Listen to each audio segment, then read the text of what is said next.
Here are 7 rules you can apply to any challenge that you face in achieving anything you desire. Rule number 1, the most important key to achieving great success is to decide upon your goal and then launch. Get started, take action, do something, move. A 12-year study at Babson College concluded that the act of taking the first step is what separates the losers from the winners, or the winners from the losers. We set out at the age of 20 with $300 each to cross 3 continents and travel 17,000 miles from Vancouver on the west coast to Johannesburg in southern Africa. And we made it in just under 12 months. But the most important step was the first one. All the rest followed from that. Number 2, once you've launched towards your goal, never consider the possibility of failure.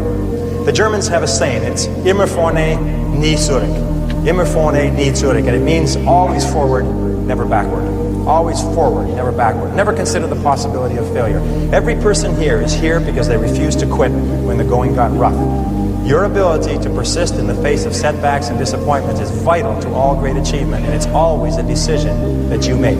It's not the external environment, it's always the internal environment. Number 3, the biggest goal in the world can be accomplished if you just take it, 1 oil barrel at a time. Thomas Carlyle once wrote that our great business is not to see what lies dimly at a distance, but to do what lies clearly at hand. The only time you will ever have is now. If you live every day, every hour, the best you can, the rest will take care of itself. As the Bible says, sufficient unto the day are the cares thereof.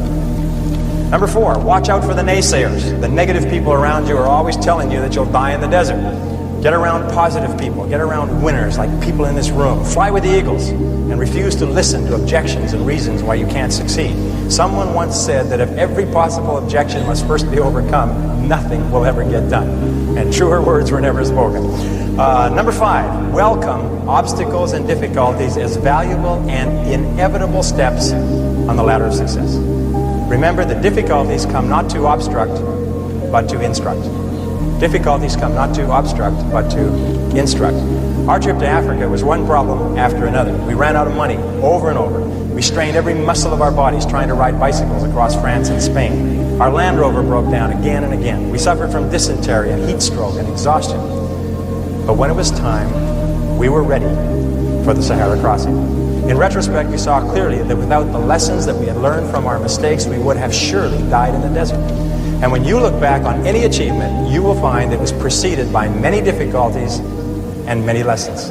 They are the price that you pay for your success, and no success is possible without them. Number 6, be clear about your goal, but be flexible about the process of achieving it. Be willing to change, to try something new. Keep your mind open and fluid and flexible. Be willing to accept feedback from your environment and correct your course. This is a key quality of peak performers. They're not rigid, they're flexible. Remember, it's not what you have, but what you do with what you have that separates winners from losers. It's not what happens to you, but how you respond to what happens to you that counts. In the final analysis, your response to the adversity of life is the real measure of who you are and what you're made of. The Greek philosopher Epictetus once said that circumstances do not make the man or woman, they merely reveal him to himself. When you find out who you really are when you face adversity. And remember, number 7, last rule is, nobody does it alone. At every step on our journey across Africa, people helped us with advice and with food and with assistance and with money, but especially with warmth and with kindness and with generosity. When life is over, it will be the people that we lived and laughed and loved with that we remember more than anything else. So don't be afraid to ask for help from others. It's a mark of strength, courage, and character. And don't be reluctant to give of yourself to others generously. It's the mark of caring and compassion and personal greatness. The reason the Sahara story was so relevant for me was that because after the Sahara, I never felt that there was anything I couldn't do. I felt programmed for success for life, although it took me many years to understand it. And the reason why this story may be of interest to you is because I believe that everyone has a Sahara to cross, perhaps more than one. Many of you are crossing your own Saharas right now. Everyone eventually goes through periods of great difficulty, their own private hells, their dark nights of the soul.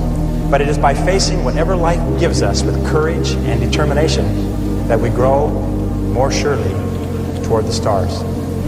Let me leave you with the last verse of Carry On. There are some who drift out in the deserts of doubt, and some who in negativity wallow. There are others I know who in piety go because of a heaven to follow. But to labor with zest and to give of your best for the sweetness and joy of the giving, to help folks along with a hand and a song, why there's the real sunshine of living.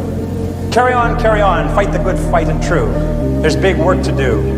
Believe in your mission, greet life with a cheer. There's big work to do, and that's why you're here. Carry on, let the world be the better for you. So at last when you die, let this be your cry. Carry on, my soul, carry on. Ladies and gentlemen,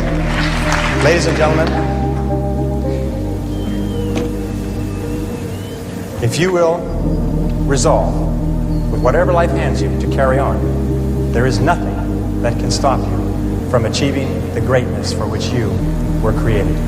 Thank you. Here.